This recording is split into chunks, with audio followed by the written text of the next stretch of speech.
Welcome. मैं हूं प्रियंका संभव और आपके लिए मनी 9 पर लेकर आती हूं रिटायरमेंट और सक्सेशन प्लानिंग पर हमारा ये खास शो दूर की सोच। सबसे पहले आप सबका धन्यवाद, आपको हमारा ये कंटेंट अच्छा लग रहा है।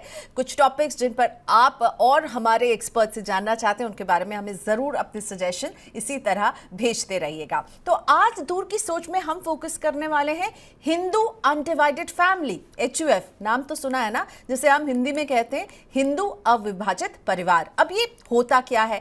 अब बेसिकली एक ये इंडिविजुअल नहीं होता है बल्कि पूरे फैमिली की एक मिली जुली सी इकाई क्रिएट हो जाती है। लेकिन ये इकाई क्या करती है, क्या आपके पास ये होना चाहिए? क्योंकि HUF की अपनी एसेट्स हो सकते हैं, अपना बैंक अकाउंट हो सकता है, टैक्स लाइबिलिटी भी होती है इसकी, और ये टैक्स कम करने के लिए बहुत इस्तेमाल होता है। तो आज इसी सबको हम समझने वाले हैं। सबसे इंपॉर्टेंट, किसे बनाने के क्या नियम है, किन डॉक्यूमेंट्स की जरूरत पड़ेगी, कौन बना सकता है कौन नहीं, और बनाएं HUF या नहीं। तो चलिए इस सवाल का जवाब जानना है तो बने रहिए मेरे साथ, क्योंकि इन सब का जवाब देने के लिए मेरे साथ जुड़ चुके हैं next gen estate planning solution के founder director doctor Deepak Jain.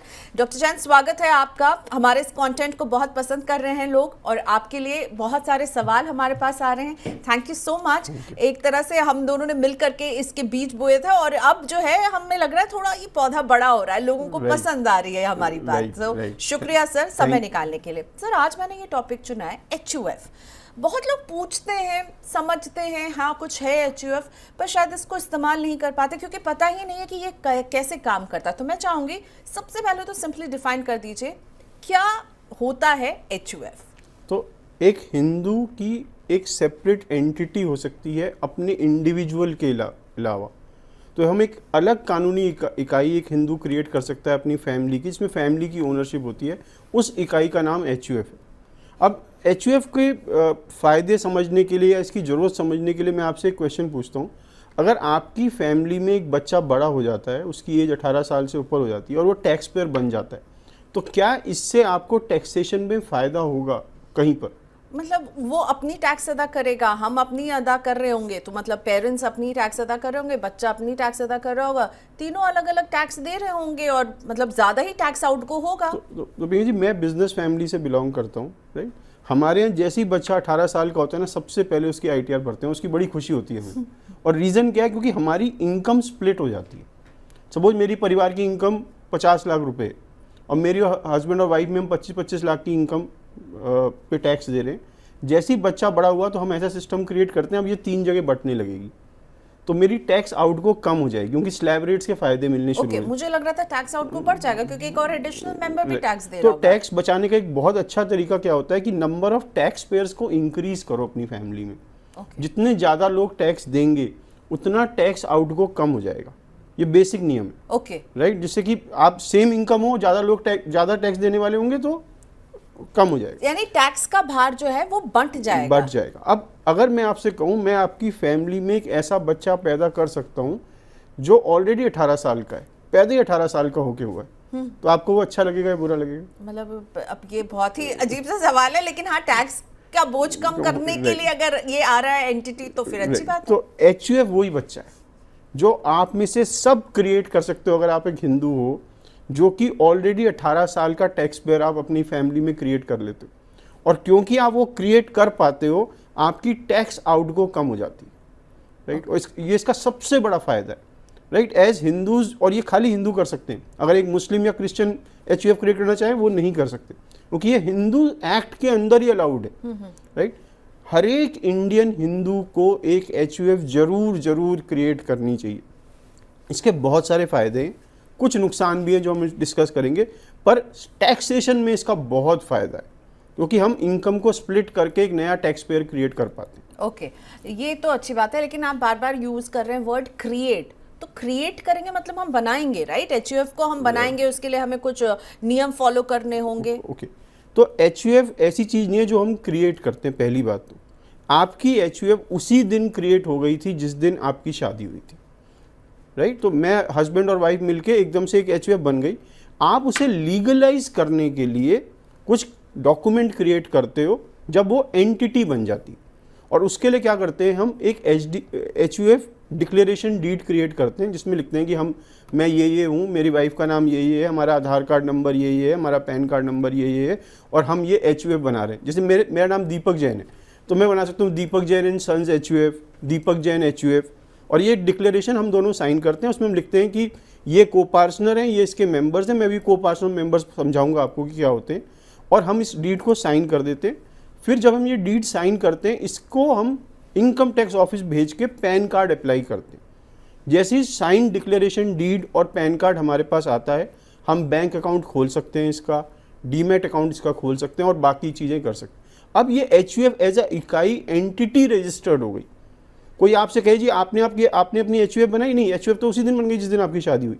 पर वो जो एंटिटी क्रिएट करने का प्रोसेस है वो ये है कि आपने एक डिक्लेरेशन डीड बनाई, पैन कार्ड अप्लाई किया, बैंक अकाउंट खोले और ये HUF बन गई। और फिर आपने कुछ प्रॉपर्टी इसमें ट्रांसफ़र करी, उसका भी एक तरीका है करने का, और उसमें कुछ हम चीज़ें ध्यान रखनी चाहिए जब हम वो करते हैं। तो ये बेसिक तरीका है एक HUF को क्रिएट करने का। और ये डिक्लेरेशन डीड हमने बनाई, तो इसके लिए भी क्या कुछ पेपर्स जो है उसकी ज़रूरत पड़ेगी हमें? यहाँ पर कुछ अपनी आइडेंटिटी या मैरिज सर्टिफिकेट या कुछ डॉक्यूमेंट्स जो हैं वो देने होंगे ये डिक्लेरेशन डीड बनाने के लिए? सो जनरली हम इसमें मैरिज सर्टिफिकेट वगैरह नहीं ऐड करते, बट खाली एक डिक्लेरेशन देते हैं कि हम ये फैमिली है, हम अपनी HUF क्रिएट कर रहे हैं, इसमें ये मेंबर्स होंगे और ये इसकी इनिशियल कैपिटल होगी। तो वो उतना लिखने से भी क्रिएट हो जाता है। तो डिक्लेरेशन डीड जो है वो पहचान हो जाती है इस HUF की, राइट? और उसके लिए फिर हमें, आपने कहा पैन नहीं हमें लेना पड़ेगा उसके लिए, हाँ? वो जरूरी होता है, वो बिल्कुल जरूरी होता है, तभी वो इकाई बनी। वो सेपरेट टैक्सेशन यूनिट बन गई ना पैन कार्ड, और उसको वही बेनिफिट मिलेंगे जो इंडिविजुअल को मिलते हैं, तभी तो वो आपकी इनकम स्प्लिट होगी। अब आपने बोला दो बातें जो है मैं क्लैरिटी चाहूंगी। आपने कहा केवल हिंदू परिवार बना सकते हैं, राइट? तो इसमें मुस्लिम और क्रिश्चियंस नहीं बना सकते हैं, लेकिन जो मैं समझ रही हूँ कि बौद्ध, सिख और जैन तो बना सकते हैं। बिल्कुल बना सकते हैं। तो हमने पिछले एक एपिसोड में कहा था हिंदू कौन है। अगर आप इंडिया में रहते हैं और आप मुस्लिम, क्रिश्चियन, पारसी और जू नहीं हैं तो आप हिंदू हैं। ओके। और आपने मेंबर्स की बात की, इसमें को पार्टनर्स होते हैं, मेंबर्स होते हैं और कर्ता, मेरे ख्याल से ये हेड होता है। तो HUF के मेंबर्स कौन कौन हो सकते हैं, जरा इस पर क्लैरिटी दीजिए। तो दो तरीके के इसमें लोग हो सकते हैं, राइट? एक होता है को पार्टनर्स, एक होते हैं मेंबर्स। को पार्टनर्स वो हैं जिसका फैमिली से रिश्ता खून से, ब्लड से या एडॉप्शन से, राइट? और मेंबर वो हैं जिनका इस फैमिली से रिश्ता शादी से। तो मेरे फादर की HUF में मेरी मदर जो हैं वो मेंबर हैं, मैं, मेरी सिस्टर्स, हम सब को पार्टनर्स हैं, मेरी वाइफ मेंबर है। कर्ता कौन है? जो HUF का मैनेजर है वो करता है, जो इसको मैनेज करता है। अब कर्ता कौन बनता है? एल्डेस्ट को पार्टनर जो है वो कर्ता बन जाता है ऑटोमेटिकली। तो बहुत सारे लोगों के मन में एक गलत ख्याल है कि सबसे बड़ा लड़का HUF बनता है, बिल्कुल कर्ता बनता है, सॉरी, पर ये गलत है। एल्डेस्ट को पार्टनर कर्ता बनता है। अगर आपकी फैमिली में आपकी बेटी की एज आपके बेटे से ज़्यादा है तो आपकी डेथ के बाद वो को पार्टनर बनेगी, बेटा नहीं बनेगा। हमने 2005 में हिंदू सक्सेशन एक्ट में अमेंडमेंट करके कहा कि मैरिड डॉटर्स की सेम राइट होगी जो एक सन की होती है। तो इस हिसाब से वो अगर एल्डर है अपने भाई से तो वो कर्ता बन जाएगी, राइट? तो अब दो चीज़ हो गई। अब इसमें को पार्टनर और मेंबर्स में फ़र्क क्या है? को पार्टनर्स और मेंबर्स का इक्वल शेयर होता है प्रॉपर्टी में HUF की, पर स्ट्राइप बेसिस में, मतलब पर ब्लड लाइन में। पर को पार्टनर HUF का पार्टीशन मांग सकता है कि मुझे मेरा हिस्सा दो। मेंबर कभी भी हिस्सा नहीं मांग सकता, पर अगर पार्टीशन होगा तो मेंबर को सेम हिस्सा मिलेगा जो को पार्टनर को मिल रहा है। तो राइट जो है पार्टीशन कराने का किस पे है? अपना हिस्सा मांगने का खाली को पार्टनर पे, मेंबर पे नहीं है। मतलब जब डिवीजन होगा बटेगा बराबर ही, ऐसा नहीं है कि को पार्टनर को ज़्यादा मिलेगा और मेंबर को कम। और दूसरी बात, मेंबर कभी भी कर्ता नहीं बन सकता। खाली एक सिचुएशन ऐसी हो सकती है कि मेंबर कर्ता बन जाए, अगर आपकी HUF में दोनों बच्चे जो हैं आपके वो सपोज माइनर हैं और आपकी डेथ हो जाती है, तो आपकी वाइफ एक्टिंग कर्ता बन जाएगी जब तक कि बड़ा बच्चा 18 साल की ऊपर की एज तक नहीं। तो बहुत सारे लोग कहते हैं कि मेरे बाद मेरी वाइफ कर्ता बनेगी, बिल्कुल गलत है, क्योंकि वो मेंबर है, मेंबर कर्ता बन ही नहीं सकता, खाली को पार्टनर कर्ता बन सकता। ओके सो बहुत अच्छे से आपने समझा दिया, मतलब ये क्लैरिटी जो है काफ़ी लोगों को मदद करेगी। लेकिन दीपक सर मुझे ये बताइए, आपने कहा एक तरह से मुझे जो समझ में आ रहा है, येस और नो में बताइए कि को पार्टनर के पास ज्यादा अधिकार है क्योंकि वो डिवीजन मांग सकता है, राइट? को पार्टनर के पास ज्यादा अधिकार है। अब आपने कहा कि मेंबर जो है वो कर्ता नहीं बन सकता है, तो लेकिन कर्ता एक महिला बन सकती है, पर उसको को पार्टनर होना चाहिए, यानी वो जन्म से अगर उस एचयूएफ से जुड़ी हुई है, राइट, इस अधिकार से, तो महिला के कर्ता बनने में कोई दिक्कत नहीं है, महिला कर्ता बन सकती है, उसे पूरा अधिकार है, राइट? बन सकती नहीं है, ऑटोमेटिकली बन जाती है अगर वो एल्डेस्ट है। ओके मैं करता हूं, मैं अपने बाद ना अपने बेटे को कर्ता बनाना चाहता हूं, मेरे पे अधिकार ही नहीं है। एचयूएफ में एवरीथिंग अकर्स ऑटोमेटिकली, वो कानून के हिसाब से है। हाँ, मेरी बेटी मेरे बेटे से बड़ी है, वो कहती है जी मैं कर्ता नहीं बनना चाहती, I forgo my right to become a karta, तो जो नेक्स्ट एल्डेस्ट को पार्टनर होगा वो बन जाएगा। तो बड़े पहले एल्डेस्ट पहले जो है उनको जो वो कर्ता बनेंगे, वो चाहे मेल हो फीमेल हो उससे कोई फर्क नहीं पड़ता। ओके, जो सबसे उम्र में बड़े होंगे वो कर्ता बन जाएंगे, और अगर वाइफ जो है वो मेंबर है तो वो एक्टिंग कर्ता बनेंगी, राइट? अगर बाकी को पार्टनर माइनर है तभी को पार्टनर माइनर है, वाइफ मेंबर है, हस्बैंड गुजर जाते हैं तो वाइफ एक्टिंग कर्ता बन सकती है। अगर को पार्टनर में बेटी बड़ी है तो वो कर्ता बन जाती है ऑटोमेटिकली। अब क्या है, जब हम बात बेटियों की करते हैं ना, तो उनके दो रोल होते हैं, बेटी और बहू। तो अब बेटी शादी करके जब जाएगी, मान लीजिए जिस घर में गई है वहां पर भी अगर एक एचयूएफ है तो उसका रोल वहां पर क्या हो जाएगा, प्लस इस एचयूएफ में क्या होगा जब वो अपने फादर के एचयूएफ को छोड़कर जा रही है, वहां पर क्या होगा? अब हिंदू फीमेल ना बहुत ही स्वीट स्पॉट में है when it comes to the Hindu succession act, मतलब उससे बढ़िया रोल अभी किसी, वो एक साथ दो एचयूएफ का हिस्सा बन जाती है। अपने फादर की एचयूएफ में वो को पार्टनर रहती है और अपने हस्बैंड की एचयूएफ में वो मेंबर रहती है, और ये दोनों चीज़ें वो एक साथ निभाती है, वो दो एचयूएफ का हिस्सा बनती है एक साथ, राइट? एक एचयूएफ में उसको पार्टीशन मांगने का अधिकार है, कर्ता बनने का अधिकार है, दूसरे में उसको पार्टीशन मांगने का अधिकार नहीं है, कर्ता वो बन नहीं सकती, पर उसके राइट सेम है, पैसा बराबर मिलेगा। अगर हस्बैंड वाली एचयूएफ कल को डिसॉल्व होती है और बढ़ता है पैसा, तो जितना हस्बैंड को पैसा मिलेगा उतना ही वाइफ को मिलेगा, राइट? तो वो उसका अधिकार सेम है, मतलब पैसे का अधिकार सेम है, हाँ राइट्स थोड़े कम है हस्बैंड की एचयूएफ। ओके, सो इसी तरह फिर यही रूल लागू होगा बहू पर। बहू जब एक फैमिली में आएगी तो वो उसकी मेंबर बनेगी। देखिए मैंने सीख लिया कि मेंबर कौन है, को पार्टनर कौन है, कर्ता कौन है। चलिए, तो एचयूएफ के अलग अलग जो मेंबर्स, को पार्टनर, कर्ता, इन्हें तो अब हमने समझ लिया, लेकिन अब डॉक्टर दीपक से ये समझते हैं कि किसे बनाना चाहिए वो एचयूएफ, और बहुत जरूरी क्यों कोई बनाए एचयूएफ। इन दोनों सवालों का जवाब तो चाहिए। पहले किसे बनाना चाहिए बात करते हैं। तो अगर आप एक इंडियन हिंदू हैं तो आपको अपना एचयूएफ जरूर क्रिएट करना चाहिए, फॉर्मलाइज करना चाहिए। बना तो वो आपकी शादी के टाइम हो ही गया, राइट? और वो इसलिए करना चाहिए क्योंकि आप अपनी फैमिली में number of tax payers increase कर टैक्स आउटगो को कम कर सकते हैं, राइट?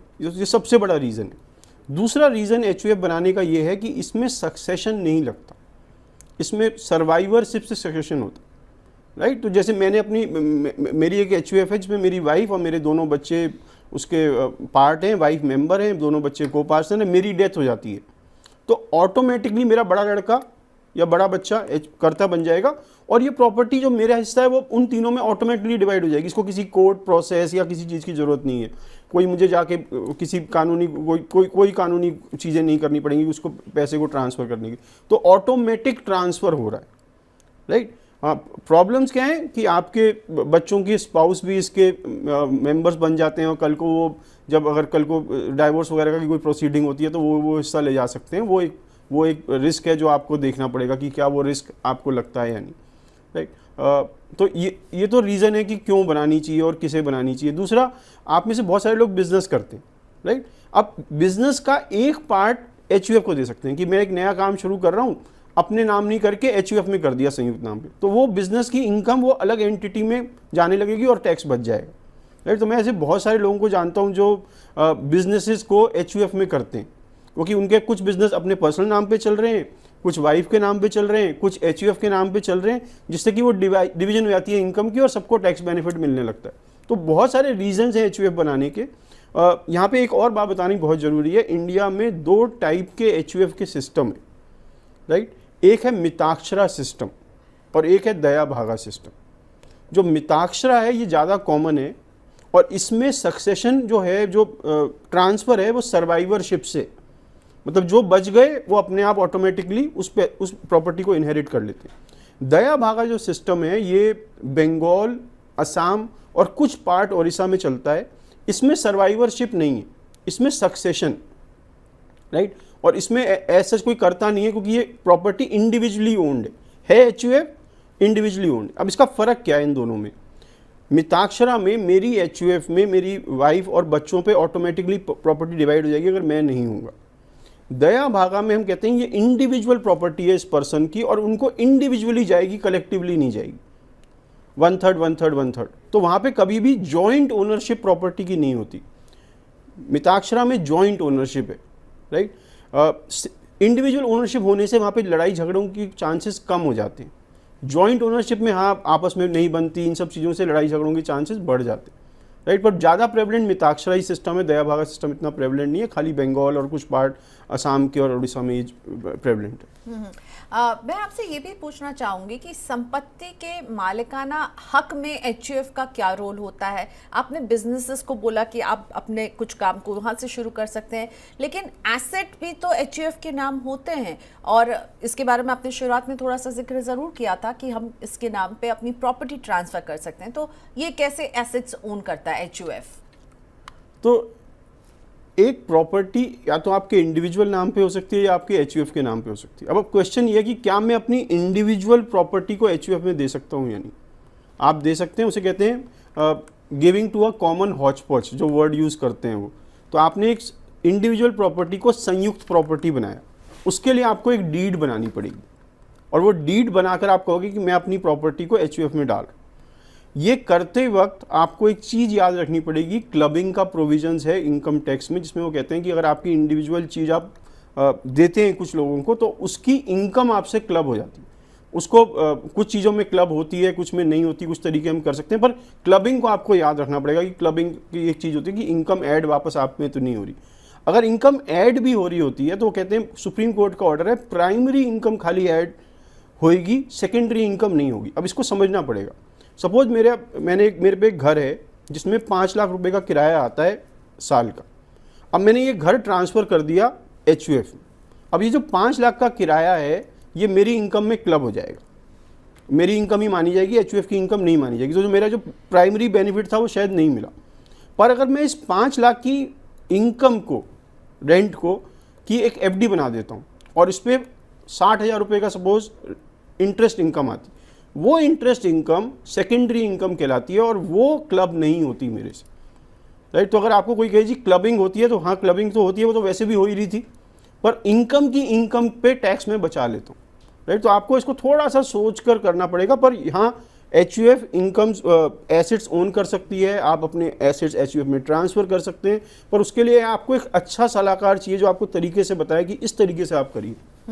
और आपने टैक्स की बात से शुरुआत की थी कि एचयूएफ टैक्स बचाने का भी आपके लिए काम करता है, तो मैं चाहूँगी इसको थोड़ा सा क्लैरिटी दीजिए हमें कि टैक्स कैसे बचेगा। कमाई पर तो आपने बता दिया, और एसेट कैसे ओन कर सकता है एचयूएफ, टैक्स कैसे बचाता है एचयूएफ? तो एक इंडिविजुअल टैक्स कैसे कैसे बचाता है?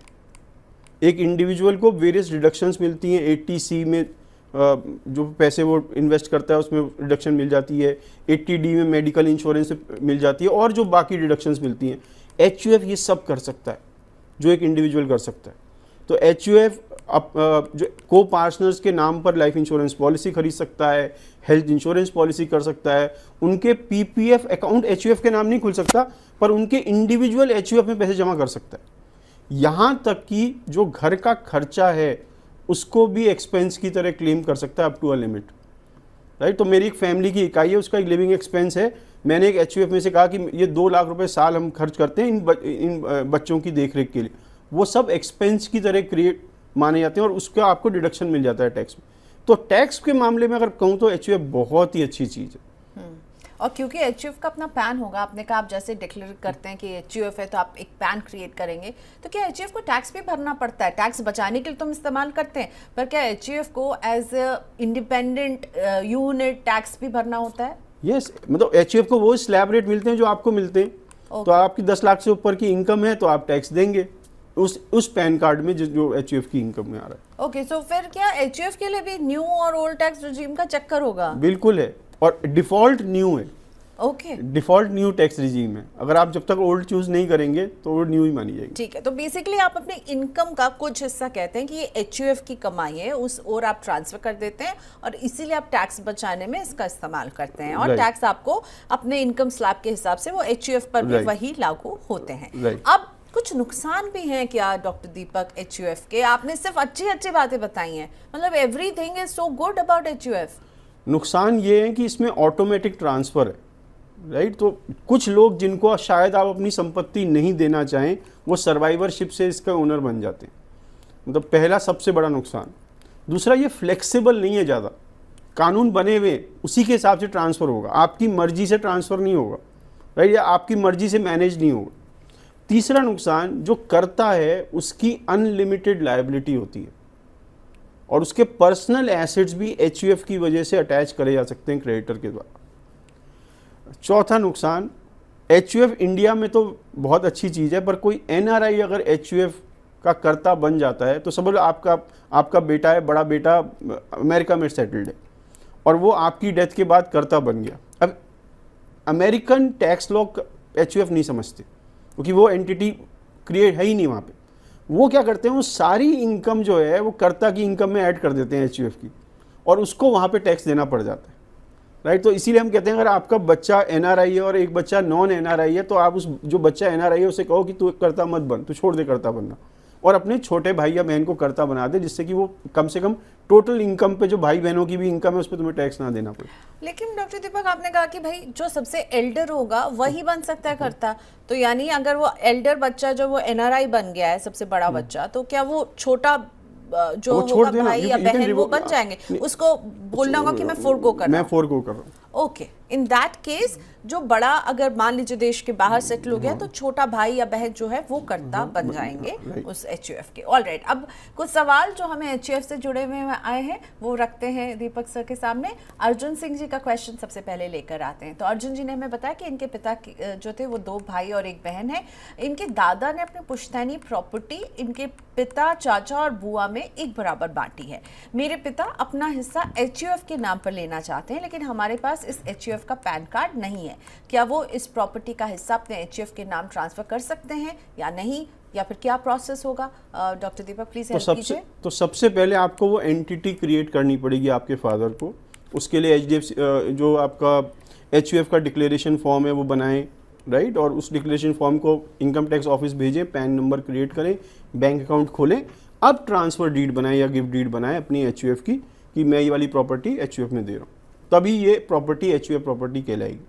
खाली एक डिक्लेरेशन से बिना एचयूएफ क्रिएट करे ये नहीं होने वाला। और इस पर सुप्रीम कोर्ट के बहुत सारे केस लॉज आए हुए हैं कि इंटेंट से कुछ नहीं होता, आपको कुछ एक्शंस करने पड़ेंगे तभी वो प्रॉपर्टी एचयूएफ प्रॉपर्टी मानी जाएगी। Okay, so declaration deed, PAN, ये सारा काम जो है, and gift deed after creating the. Okay, so 3 things जो आपको ध्यान में रखनी। डिक्लेरेशन डीड पहले बनवाएंगे, पैन कार्ड लेंगे, उसका बैंक अकाउंट खोलेंगे, फिर एक गिफ्ट डीड उस प्रॉपर्टी की बनाएंगे एचयूएफ के फेवर में। Okay, so Arjun ji, I hope आप समझ गए होंगे किन स्टेप्स को फॉलो करना है, और एचयूएफ पर हमने काफ़ी लेंथ में बात की है, तो हमारे कॉन्वर्सेशन के शुरुआती हिस्से को ज़रूर सुनिएगा।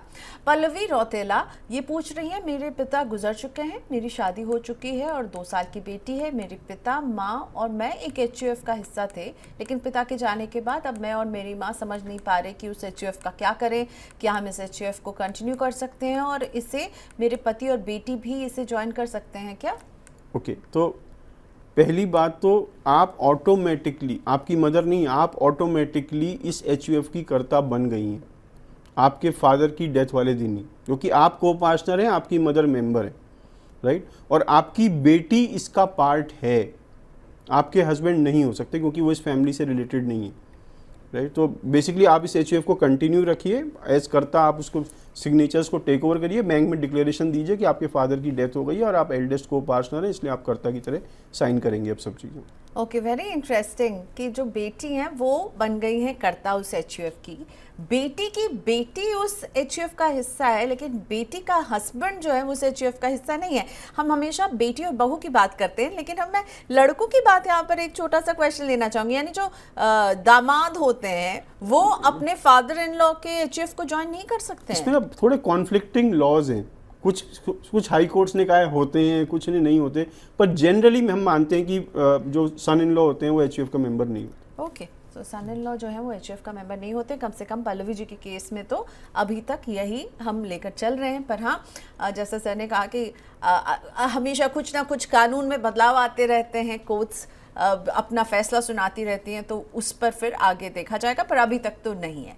अब हम लेते हैं एसके राजपाल जी का क्वेश्चन, जो कि मुझे बहुत ही इम्पोर्टेंट क्वेश्चन लगा, और ये पूछ रहे हैं कि क्या एक विडोअर अपने ससुर के एचयूएफ का हिस्सा बन सकती है? यानी बहू हुई और वो क्या अपने फादर इन लॉ में के एचयूएफ में, ऑब्वियसली वो मेंबर हैं, पर विडोअर है, तो क्या होगा? नहीं, तो she continues to be a member. Okay, कोई फर्क नहीं पड़ता भाई। उनके हस्बैंड को पार्टनर थे। अब एचयूएफ में क्या होता है, समझो मेरी एचयूएफ है तो उसमें कौन कौन है? मेरी वाइफ है, मेरे बच्चे हैं, और मेरे बच्चों की हर एक इकाई भी उसकी मेंबर है। कि बच्चों की वाइफ, बच्चों के बच्चे अपने हस्बैंड की एचयूएफ के मेंबर हैं, फादर इन लॉ की भी नहीं है। अब क्या हुआ, हस्बैंड की डेथ हो गई उनके, तो फादर, वो इकाई तो चल ही रही है ना अभी भी, तो वो उसकी बन जाएंगी, उसकी मेंबर कंटिन्यू रहेंगी, उनके बच्चे को पार्टनर रहेंगे, तो कोई फर्क नहीं पड़ता। ओके, सो एक विडोअर है, अगर हस्बैंड नहीं है तब भी वो अपने फादर इन लॉ के एचयूएफ की मेंबर बनी रहेंगी, और फिर उनके जो बच्चे होंगे वो तो को पार्टनर हो जाएंगे इसके, राइट? ओके, फाइन, चलिए। और उनको वही हिस्सा मिलेगा जो उनके फादर को मिल रहा था, उसमें भी कोई कमी नहीं। ओके, जब प्रॉपर्टी डिवाइड होती है तो आपने कहा कि भाई को पार्टनर मान सकता है कि इसको आप डिवाइड कीजिए और मेंबर नहीं मांग सकता है, लेकिन जब डिवीजन होगा तो सबको इक्वली मिलेगा, राइट? सबको इक्वली मिलेगा, पर स्ट्राइप्स, हर एक ब्लड लाइन में बराबर बटेगा, हर एक इंडिविजुअल को बराबर नहीं मिलेगा। जैसे मेरी एचयूएफ है, मेरी वाइफ है, मेरे 2 बच्चे हैं, हर एक बच्चे के 2 बच्चे हैं और एक वाइफ है, राइट? अब बेसिकली इस एचयूएफ के कितने हिस्से हुए? एक मैं, एक मेरी वाइफ और एक मेरे दोनों बच्चे, 1/4 हर एक को मिलेगा। और वो जो 1/4 मेरे बच्चों का शेयर है वो फर्दर डिवाइड हो जाएगा उनकी वाइफ, बच्चों और उनमें। तो हर एक ब्लड लाइन में बराबर बटेगा, हर एक इंडिविजुअल को बराबर नहीं मिलेगा। ओके, तो अभी बातें और भी हो सकती हैं, पर आज इतना ही समय था, इससे हम फिर से कंटिन्यू करेंगे। इनफैक्ट मैं चाहूंगी जो लोग सुन रहे हैं हमें, आपको एचयूएफ के बारे में अगर कुछ पूछना हो, या हमने कुछ ऐसी टॉपिक उठाए हो जो हमने उसे पूरी तरह से एक्सप्लेन नहीं किया हो, तो जरूर कॉमेंट बॉक्स में लिख करके बताइएगा, हम उसे अगले शो में शामिल करेंगे। Thank you so much doctor Deepak Jain, आज आपने वक्त निकाला, शुक्रिया आपका। तो आज के शो को यहीं वाइंड अप करते हैं, अगले हफ्ते फिर मुलाकात होगी। एचयूएफ से जुड़े अगर आपके सवाल हो तो मैं रिक्वेस्ट करूंगी आप हमें व्हाट्सएप कीजिए 9811894400 पर, या फिर कमेंट बॉक्स पर भी अपने सवाल अगर आप लिख करके छोड़ देंगे तो हम वहाँ से भी पिक कर लेंगे। तो रिटायरमेंट और सक्सेशन प्लानिंग का ये वो शो है जो आपको अपने भविष्य के लिए बेटर प्रिपेयर करने की कोशिश कर रहा है, और इनसे जुड़े और भी कुछ टॉपिक्स के बारे में आप सुनना चाहते हैं, जानना चाहते हैं ज़्यादा, ज़रूर लिखकर बताइएगा। आज के लिए इतना ही, नमस्कार।